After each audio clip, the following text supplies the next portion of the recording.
Corpo e mente sempre trabalham juntos. Você tem um sofrimento no seu físico, a sua mente participa. Você tem um sofrimento na sua mente, o seu corpo participa. Esse é o programa Claramente e hoje estamos começando a falar sobre psicossomática. Psicossomática é um ramo da medicina que estuda a relação que existe entre o corpo e a mente e o corpo no sentido do funcionamento normal e no sentido de tentar entender as doenças que afetam a mente e que têm possíveis coparticipações físicas. Então, quando a gente vai pensar nisso, de psicossomática, a gente pode começar a entender o que significa essa palavra. Psicossomático, psicossomático. Psico é mente, soma é corpo. Então, uma definição de doença psicossomática é a seguinte, pode ser essa, é a desordem física do corpo, claro que é do corpo, originada ou agravada pela psique ou por processos emocionais do indivíduo. Ou seja, são doenças que às vezes são sintomas que aparecem, pode não ser uma doença estabelecida, pode ser ainda antes da doença ter um sintoma, então pode ser um sintoma que você tem no seu corpo, em alguma área do seu corpo e que vai ter repercussões, vai ter conexões com a sua mente. O professor Lawrence Kolbe, da Universidade de Colômbia, ele estudando esse assunto, ele falou dos grupos variados de doença psicossomática. Então, sempre colocando essa ideia de que corpo e mente trabalham juntos. A gente pode entender, então, o seguinte, as pessoas, quando vivem conflitos sociais, conflitos familiares, ou vivem conflitos pessoais que se misturam com problemas na família, então, essas tensões, esses desgastes, eles afetam o corpo, eles podem produzir alguma alteração somática, porque exatamente isso, o corpo está sempre participando junto da mente em relação aos sofrimentos. O Dr. Herbert Benson, um clínico da Universidade de Harvard, ele, num livro muito bom em português, aqui está o título em inglês, Timeless Healing, o poder da crença, da biologia da crença, ele fala em português, o título parece que é Medicina Espiritual. Ele fala o seguinte, de 60% a 90% dos pacientes que procuram médicos na clínica, no ambulatório, têm suas doenças devido a estresse físico e mental. São pessoas que têm sintomas físicos, preste atenção, como resultado de problemas sociais e emocionais. E segundo o Dr. Benson, a média poderia ser 75%. Então, a gente pode pensar e começar a pensar disso, de que talvez se você já foi no médico e está com um sintoma físico, exemplo, dor nas costas, já foi no neurologista, já foi no ortopedista e ele fala, olha, não tem nada, já fiz aqui o raio-x, já fiz tomografia, já fiz ressonância, o exame físico, eletromiografia, tantos exames, e não tem uma causa física para explicar essa dor que você tem nas costas. Então, comece a considerar que possivelmente possa ser uma reação psicossomática. O livro Mente, Caráter e Personalidade, volume 2, as páginas 397 e 398, é um texto muito interessante que tem essa conexão com psicossomática. Olha o que essa autora diz aqui. Se você tem a mente impressionada e fixa na ideia de que o banho vai te fazer mal, a impressão mental se comunica com todos os nervos do corpo. Os nervos do corpo controlam a circulação do sangue. Portanto, o sangue, por causa da impressão mental, é confinado nos vasos sanguíneos e perde-se os bons efeitos do banho. Tudo isso se dá porque o sangue é pela mente e a vontade impedido de fluir prontamente e ir até a superfície do corpo para estimular, para despertar e promover a circulação. E olha como é que ela termina essa explicação. Suponhamos, por exemplo, que você tem a impressão mental de que se você tomar banho vai sentir frio. Ah, eu vou sentir muito frio. O cérebro manda essa informação para os nervos do corpo e os vasos sanguíneos. Em obediência a essa vontade, eu vou sentir muito frio, eles não podem realizar seu trabalho e promover uma reação após o banho. Corpo e mente sempre participam juntos. Aqui tem um outro texto bem interessante, também no mesmo livro, a mesma autora, só que é o volume 1, página 62, Mente, Caráter e Personalidade. Ela fala assim, o contexto, ela está falando de descontentamento, tristezas, né? Ela fala, essas emoções deprimentes fazem-lhe grande mal à saúde, pois estorvando o processo da digestão, interfere com a nutrição. Olha, o que ela está dizendo aqui? Ela está dizendo de que a emoção sofrida, se você fica nutrindo sentimentos, emoções, vamos chamar de negativas ou dolorosas, né, pessimistas, de reclamação, isso interfere com o próprio processo nutritivo. Por isso que saúde é um conjunto de procedimentos, não é só você se tornar vegetariano e odiar as pessoas, né? Vocês já ouviram falar, talvez, num professor da Universidade de Fortaleza, do Ceará em Fortaleza, o doutor Adalberto Barreto, ele é o criador da terapia comunitária. E uma frase bem típica do doutor Barreto é o seguinte, se a boca fala, os órgãos saram. E se a boca cala, os órgãos falam. Interessante, né? Então, aquilo que você deveria falar, seria melhor você verbalizar, seria melhor você expressar. Se você não faz isso, se você não consegue isso, a fala vai sair pelo corpo. Um professor de medicina uma vez disse numa aula de que pessoas que têm, por exemplo, muita dificuldade de chorar, chorar com a alma, chorar com a lágrima, chorar com o coração, chorar com a emoção, elas podem reprimir esse choro e esse choro começar a ser transformado em lesões dermatológicas. Aí essas pessoas vão poder ter algumas lesões que nós chamamos de exudativas. O que é isso? São lesões na pele que têm uma secreção. Parece uma coisa romântica, mas se você estudar a psicossomática a fundo, você vai ver que tem as explicações científicas para isso. Outro exemplo, tem pessoas que são muito inseguras e elas, quando vão visitar alguém ou vão passar uns 2, 3 dias na casa de um parente, elas se sentem tão inseguras fora de casa que quando vão para lá dá prisão de ventre, constipação intestinal. Não é nada de alimentação diferente. Aí quando volta para casa, onde se sente mais confortáveis, mais seguras, o intestino volta a funcionar normal. Então, mente e corpo sempre trabalham juntos. Olha que interessante que o pai da medicina, que foi o Hipócrates, né? Um médico grego, ele disse assim, mais importante do que saber que doença tem essa pessoa, é saber que pessoa tem essa doença.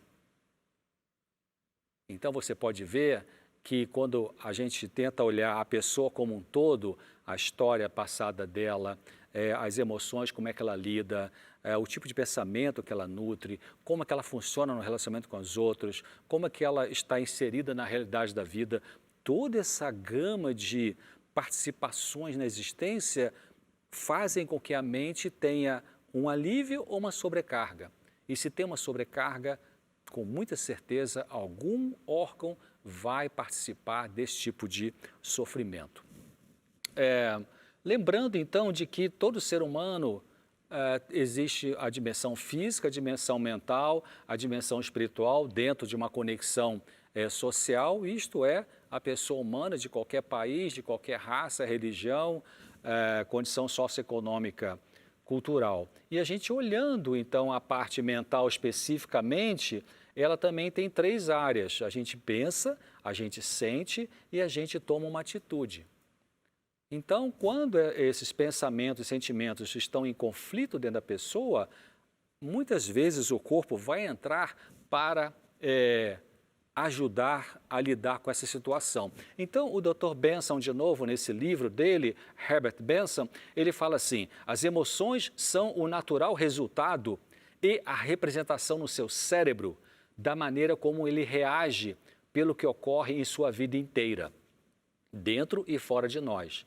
Elas, as emoções, são muito mais importantes para o funcionamento do cérebro e determinação de nossa saúde do que a nossa sociedade, a qual promove a razão objetiva, tem imaginado. E olha como é que ele termina esse pensamento, dizendo assim: a emoção, né, as emoções, os sentimentos, a emoção carrega um mais crucial papel em nossa fisiologia do que a maioria de nós pode compreender. Esse estudo mostra uma coisa interessante, um estudo feito com 3.136 pacientes, né? Eles tinham dor crônica em 66% dos pacientes e também apresentavam a depressão, e 43% sem a depressão. As pessoas que tinham dor crônica incapacitante, 41% dos pacientes tinha também a depressão e 10% sem a depressão. Então, quanto mais deprimida a pessoa estava, pior era o tipo de dor ou mais incapacitante era o tipo de dor. Então, meus amigos, nós estamos falando sobre psicossomática, a relação entre mente e corpo, mostrando que sempre um trabalha junto com o outro. Então, se você quer ter saúde mental, se você quer ter saúde física, ajude as suas emoções, os seus pensamentos a funcionarem melhor. A gente volta no segundo bloco, trazendo mais informações e um caso sobre esse tema. Até já!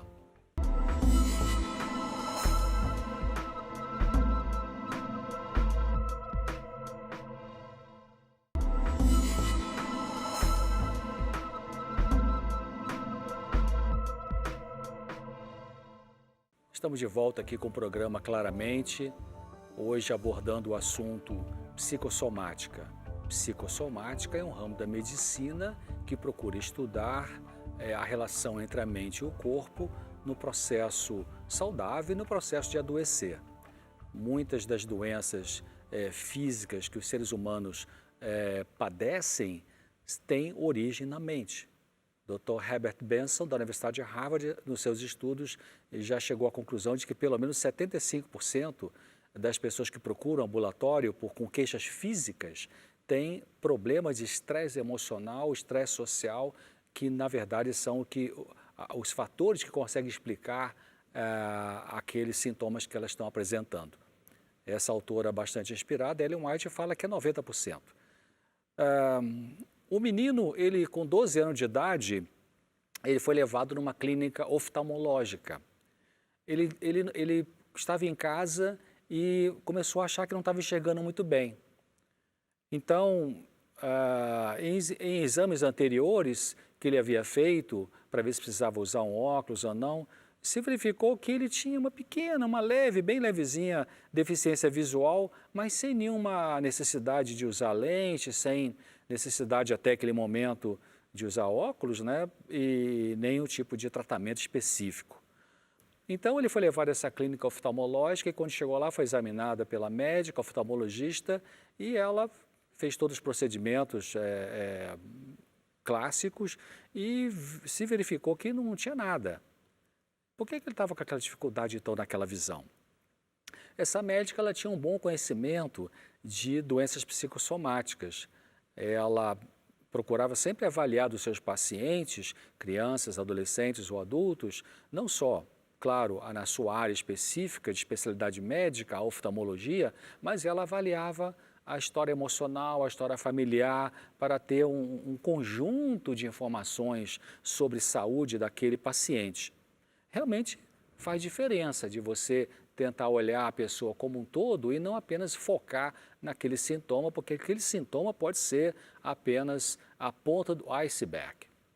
Então, ela, quando foi colhendo a história desse garoto, a história familiar, ela verificou que a mãe tinha separado do pai durante um certo período da vida e foi viver com outro homem, que era o padrasto desse menino, e esse menino sofreu muito, que ele gostava muito desse pai.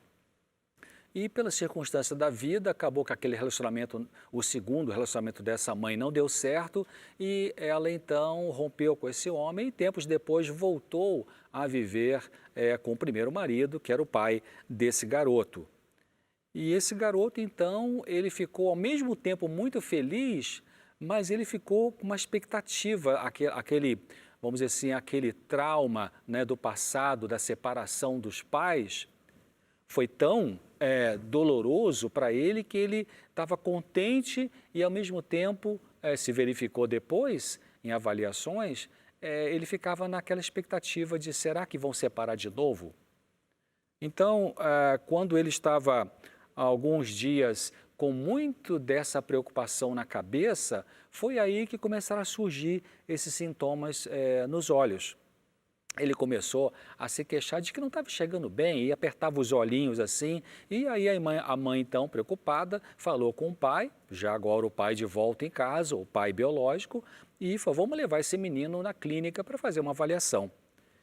E aí foi que a médica conseguiu colher essa história, verificou que não tinha lesão nenhuma e ela verificou que o menino começou a falar, eu fiquei tão contente que papai veio comigo, mamãe veio comigo aqui na clínica. Ele começou a sentir-se mais seguro, mais tranquilo, mais relaxado. E mais para o fim da consulta, essa oftalmologista também, quando colheu histórias sobre saúde pregressa desse rapaz e da família, desse garoto e da família, encontrou a informação de que o pai, o avô dele, né, o pai da mãe dele, havia tido um problema parecido e que tinha ficado bom. Então, quando a médica falou para o menino isso, seu avô teve isso também, lá um período da vida, depois ele ficou bom. Aí o menino relaxou mais ainda. E ele, então, o que aconteceu? Saiu daquela consulta tão bem, tão alegre, tão mais confiante, que não tinha, desapareceu o problema da vista dele, não tinha mais sintoma nenhum. Então, com esse acolhimento da médica, né, que teve uma empatia muito grande com esse menino, ele desabafou ao falar da sua história, do sofrimento dele quando os pais se separaram. Então, ele ficou tão aliviado que ele saiu sem nenhum sintoma mais. Então, muitas crianças podem ter, os pediatras sabem, né, febre de origem desconhecida, né, crianças que aparentam algum sintoma quando está com uma fobia escolar, por exemplo, algum sintoma físico.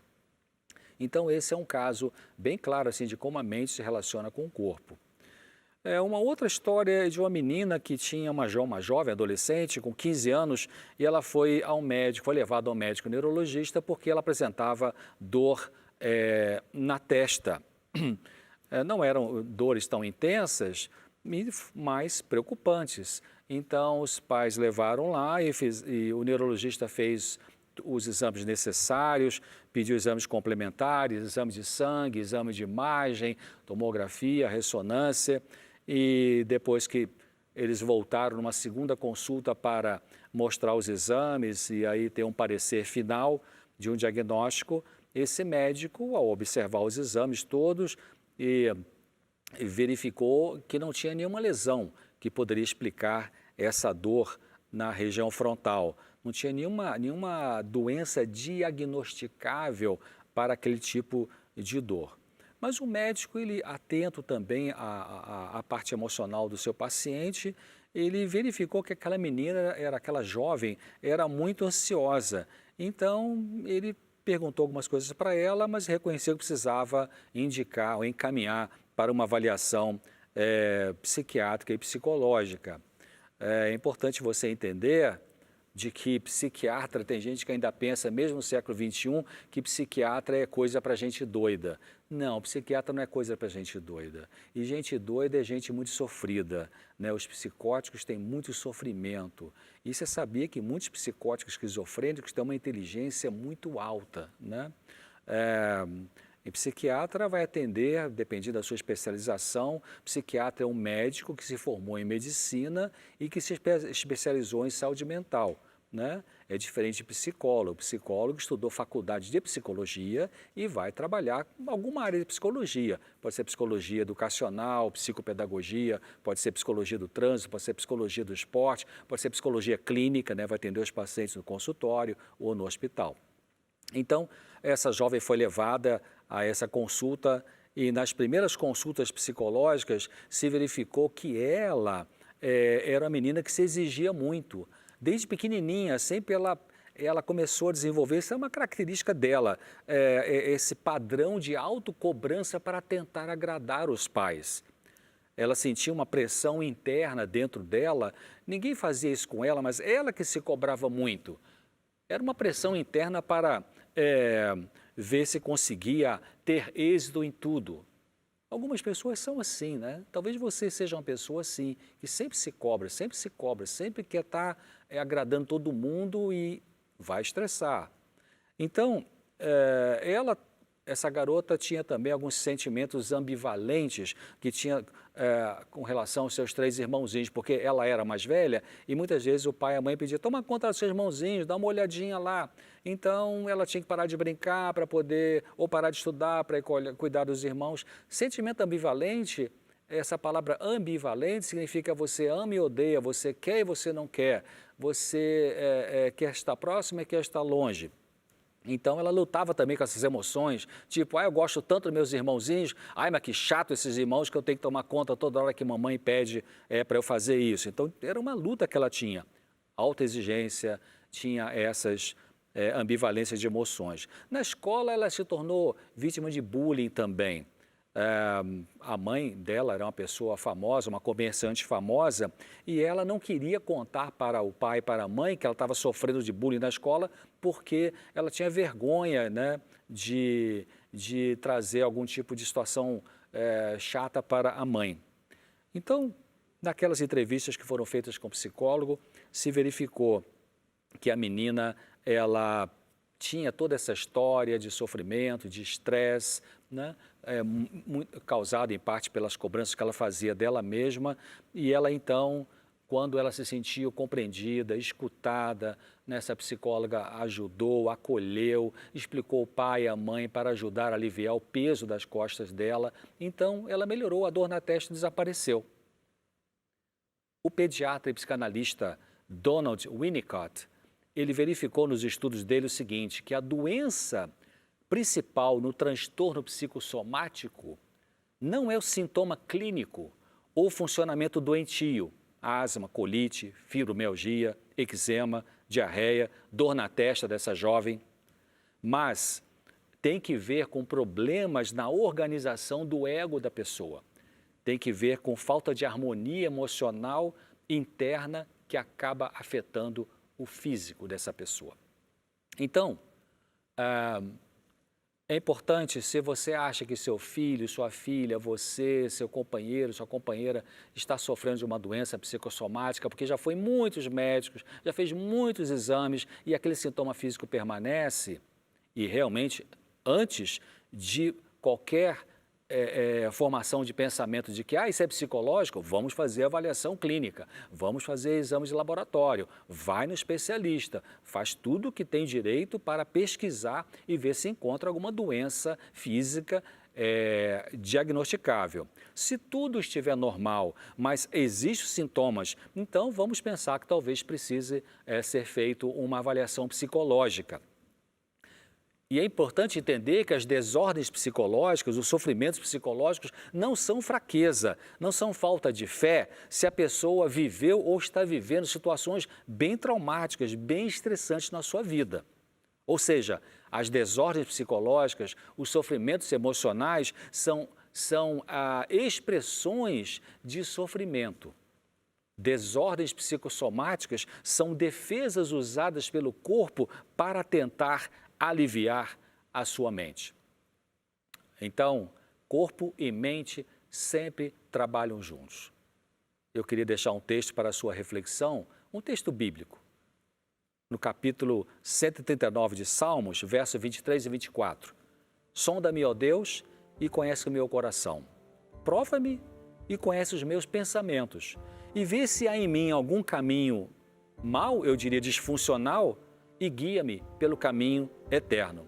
Então Deus conhece seu sofrimento psicossomático e ao abrir seu coração para Ele, em oração, Ele vai iluminar sua mente, vai te dar uma claramente e vai te ajudar a entender o caminho a seguir. Até o próximo programa.